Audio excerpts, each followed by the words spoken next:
Now this last tutorial, or one of the last tutorials in my Boolean series, or Boolean series, however you like to pronounce it. I may not be pronouncing it right, me and my hillbilly accent.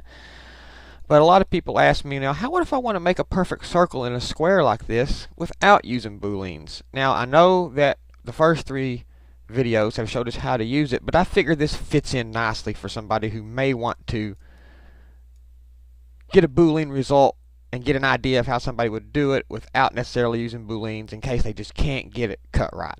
Okay, so let's get a new scene, and I'm going to get a cylinder. I'm just going to draw out an 8-sided cylinder here. Make it a little bit thick, about like this. Let me turn on my wireframe. And I'm going to grab this top polygon, shift click this bottom polygon, B to bevel it, click it, let's bevel it in to give it an edge, spacebar to drop it. Let's go ahead and right click, select bridge, click, excuse me. Now we have us a circle here, and that's not what we want. It's nowhere near a circle going through a square. So the first thing we're going to want to do is kind of manipulate our geometry a little. So if we go to our top view and select verts, and let's select these all the way through, these all the way through, and these all the way through. Now I'm doing that with my middle mouse button. If you use your right mouse button, you'll just select the verts that you're looking at, but the middle mouse button will select all the way through. I'm going to hit the R key, and I'm going to scale this in like this, right to the middle there, till it's flat, and boom. Now let's select these, R key. We'll do the same thing till she's straight, about like so. I guess that's kind of straight. We'll check it out in a minute. Then we're going to select these, shift select these, shift select these, 3 at the bottom. We'll do the same thing.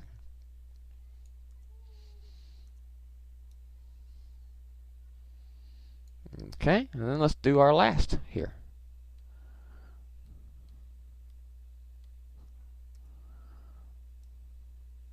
Okay, now we've got our base shape down. But you'll notice if we go to perspective, it's not going to hold. Yuck. So we need to go ahead and try to slice this up a little bit. So let's start around the middle. Alt C, run a count of 2 symmetry. Like that. Now we're going to want to run some around this way. Same count, 2 symmetry. Like that. Now we're trying to hold our shape on the inside, but our outside is starting to become square, but it's not really square. Now you could try several things. Selecting your edges and beveling them. I'll just select that, hit B, click, and pull it, and now we're getting this, and you can see now what's going to happen. We're going to get us a square shape here, but I don't really like the way that's making my geometry look and stuff. So let's try to go about this a different way. Let's back up here. Okay, let's go to our top view. I'm going to go ahead and center selected. That. Now I'm going to hit Shift C to bring up my slice tool. Okay. And I'm going to slice right through here.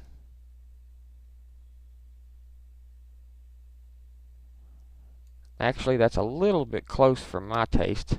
I'm going to get it a little bit closer. I mean, a little bit far away from my taste. Let's make it a little bit closer. It'd help if I sliced and not mirrored, wouldn't it? Okay, we're going to put one in right here. Hold our shift key. We'll put one in right here. Hold our shift key. We'll put one in right here. And we'll hold our shift key. And we'll put one in right here. Let's go back to perspective. Now let's go in here and join some points. Okay.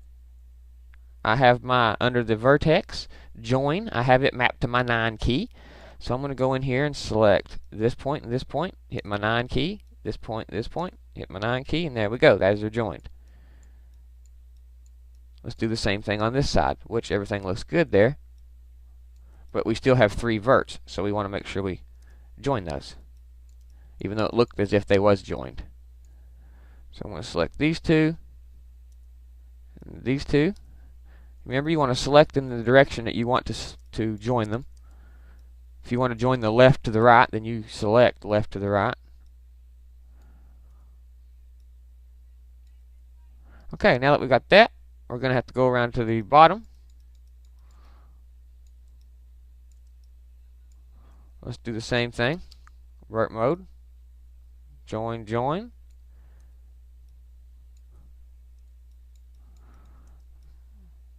Let me get in close here so you can see.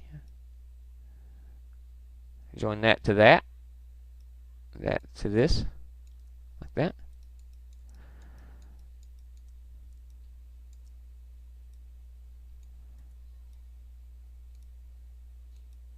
I want to join this one down to that one, as you can see there. And let's look at this last one here.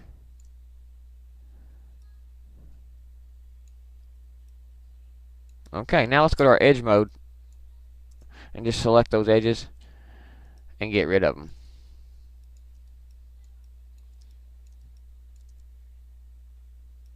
You can hold shift select, or shift and select them, whatever you want to do. Delete. Get rid of that one. Get rid of that one. Now you all might go about this a different way than me. There's several ways to do this without using booleans, but I just wanted to give you the options. One option. Okay, now if I hit my tab key, turn off my wireframe, you can see we're getting a nice circle inside of our square, and we didn't use booleans. And I wanted to show you this because I think it's kind of good to know, because I know it is not necessarily using booleans, but I think if you're working with booleans and you get into a situation, I just think something like this was a good addition to you beginners out there working with booleans. Okay, so you can see about how you would go about doing something without using booleans, so you can see the advantages and disadvantages in certain situations. I do plan on having more Boolean tutorials, so look for those, as well as many other kinds of tutorials. I welcome your critiques. Anything that you see I may be doing wrong or could be done easier, please let me know. I'm very open to criticism on this channel. As far as you're not doing this right, try it this way. It may be more efficient. It looks as if this is working for you, but hey, try this. I'm very open to that kind of stuff. I'm not big on the insults, like, hey, stop being so stupid and do it this way. That's just so inefficient. I'm not too big on the insults, but as far as somebody trying to help me find a faster way, hey, I'm all for that. So this is how you do it. This is how you make one way to make a circle inside of a square without using booleans. Okay, and now you can take this method and compare it with our other method where we did just about the same thing. Okay, booleans may be a little more work in some cases, and in some cases they may not. That's up to you to decide. So I thank you guys for watching, and happy modeling.